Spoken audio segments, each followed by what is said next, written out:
So this is going to be vlog number 2, and I thought let's talk about the babies. I'm in a good headspace right now, so I thought it's probably better to do it now than at a time where I'm not in a good headspace.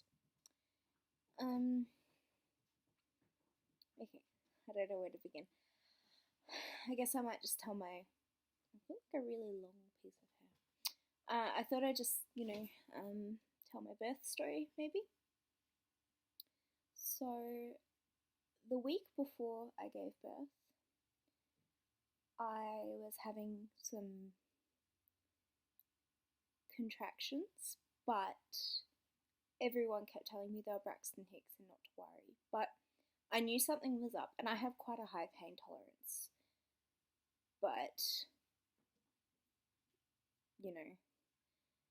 I didn't think they were painful enough to be real contractions, but I thought that maybe, something was wrong. And then I had some, bit TMI, but I had some mucus, which is really unusual for me. I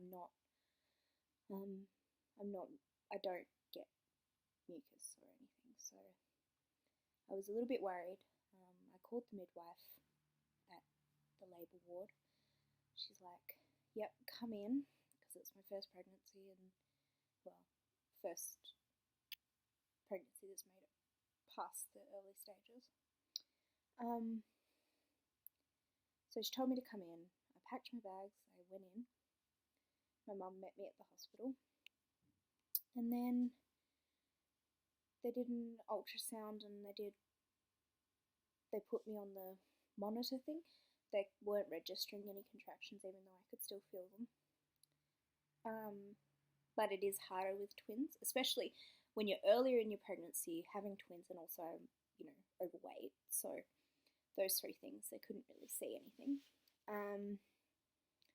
And then they were like, okay, well, you can go home. We're just going to get a doctor to come down. We've got an emergency, so there's no doctors available right now. But when we have a doctor available, she'll come do an internal check and just make sure everything's okay, and then we'll send you home. They really weren't expecting anything. The doctor comes in,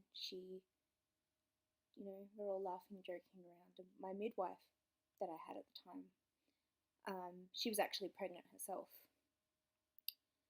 And you just see the look on the doctor's face just drop when she does the exam. And she just instantly removes the speculum, straight away. And she goes, I've got some bad news. And I started shaking like it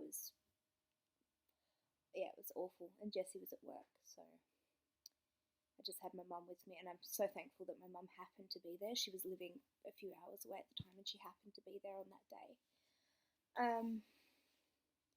And she said, your membranes are bulging. And Evaline was at the bottom, and it was her membranes.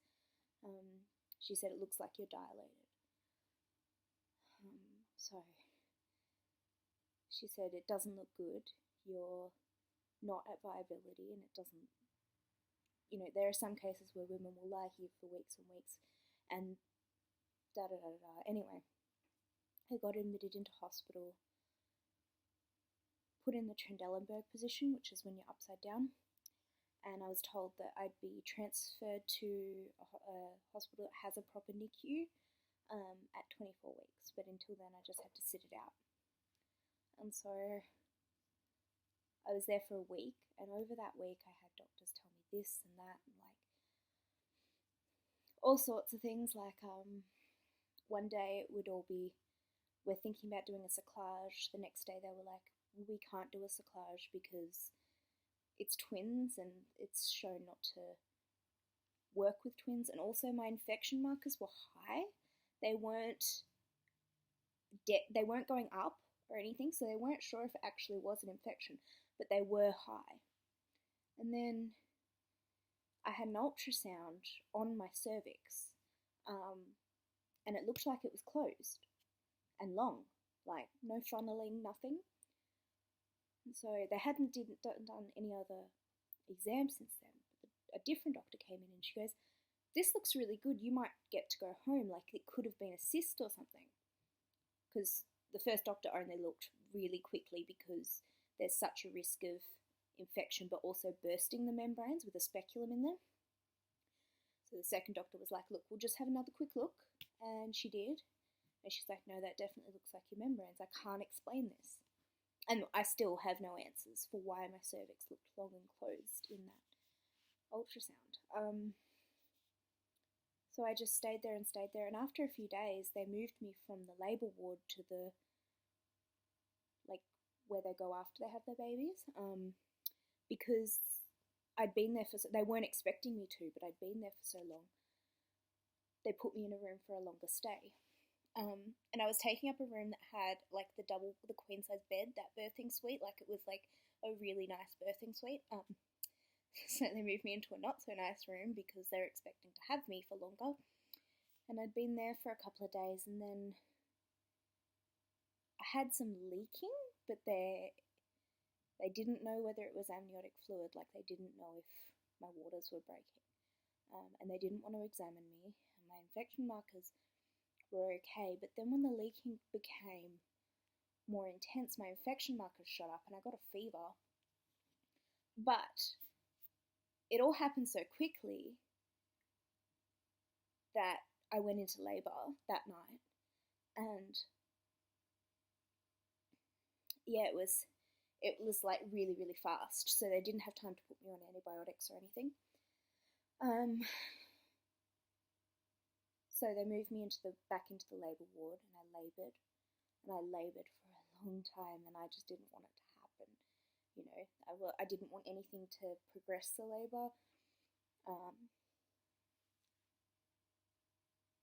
And at this point, they'd also looked at my first dating scan and said that I was a week behind. Not based on any other scans, except for my first dating scan, and I've come to terms with the fact that even if I had have been where I thought I was, I wouldn't have been 24 weeks when I gave birth. I would have only been 23 and 4. But them taking away that week from me, when I'm in, like, it was just the worst experience. And I screamed and cried, and no, they wouldn't change it. It was really shitty of them. Like, what's it going to change, really? Like, I understand that it changes them being able to save the babies, but at that point in my mind, you didn't need to tell me that. You know, you could have waited till I was transferred down to the other hospital, putting that stress on me. Anyway, so I was in labour for about 24 hours, and I hadn't slept in 2 days, and I was so exhausted. I could tolerate the pain, but being so tired and so emotionally distraught was just so hard. So they gave me an epidural, and it took a long time to get the epidural. My epidural site still hurts to this day, because he had to do like 40 different incisions, because at that point my contractions were coming 24 hours into my labour. My contractions were coming like less than every minute, and so I would have a contraction before he could finish it. And with a normal labour, they would just say, "No, you're too far gone." But with a preterm labour, they didn't know how long it was going to go for. Anyway, another 24 hours went. I slept. It was all good. I couldn't feel anything. Like, I could, but I couldn't feel contractions. I could feel the babies moving still. And then all of a sudden, my waters broke. And it was like a huge gush. And I knew she was going to come really quickly, like really quickly. I didn't even need to push, but the midwife came, like, I pushed the emergency buzzer, and the midwives and the doctors came running in, and I was like, she's coming now. And the midwife told me to push, and I shouldn't have pushed, but I pushed because she told me to. And she just came out, and my mum's like, "She's born." And I'm like, "I know." And I don't really want to talk about this part because it's really hard. but she was born alive,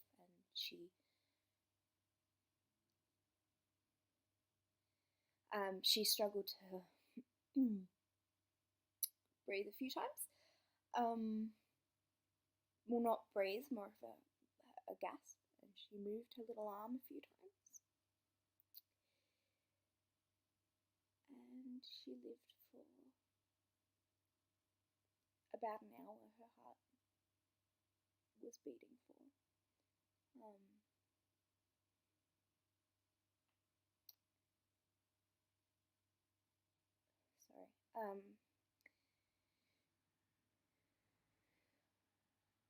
And then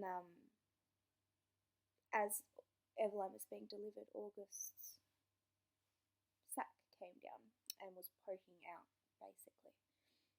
And it was a few hours before a doctor actually came in and said, we need to deliver him. It was ridiculous. Why wouldn't they? He was just sitting there for hours. My contractions had stopped and everything. And then a doctor finally came in and delivered him. And it took a lot of pushing and pulling on her end, but she got him out. And his sac was so strong that with all that pushing and pulling, he still came out in his sac.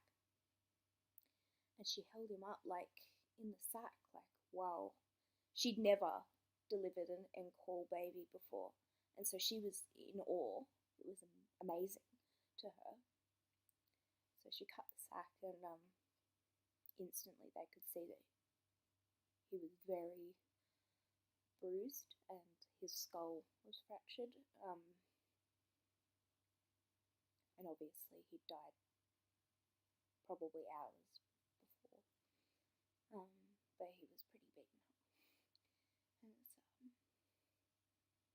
I know that they can't feel pain when they're in the womb, but it's still really, really hard. It's also hard that the only photos I have of my son is he's all bruised like that.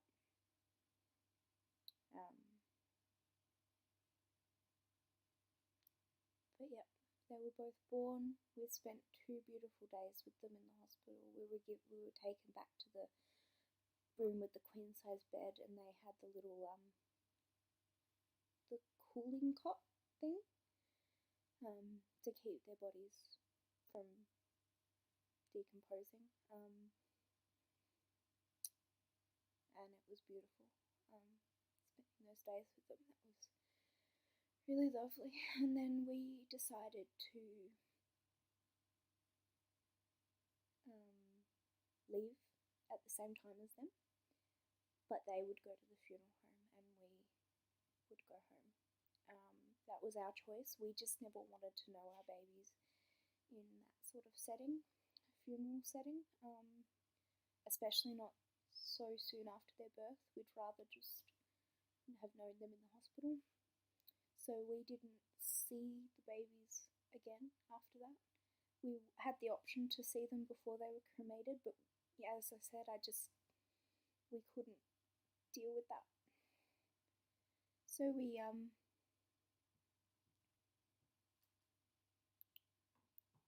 received them. They delivered them to us. Sorry, rabbits, stop it. They delivered them to us, which was really lovely. So we didn't have to ever go out to the funeral home or anything like that. We didn't need to think about them in that setting. We're considering doing a memorial now, a year later, maybe for their birthday.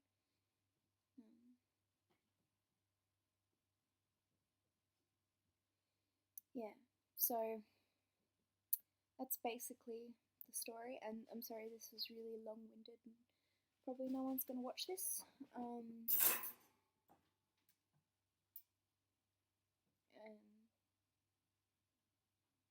It was really hard for me to talk about it, so I'm probably not going to make another video like this. I'm not often in a good enough headspace to actually do it, to actually ever talk about it. It's pretty hard. If you notice me looking over there, it's because I'm looking at the babies on the shelf. Anyway, thank you for watching. I'm sorry this video has been so long and depressing. Just thought I'd tell you about my babies. Thank you.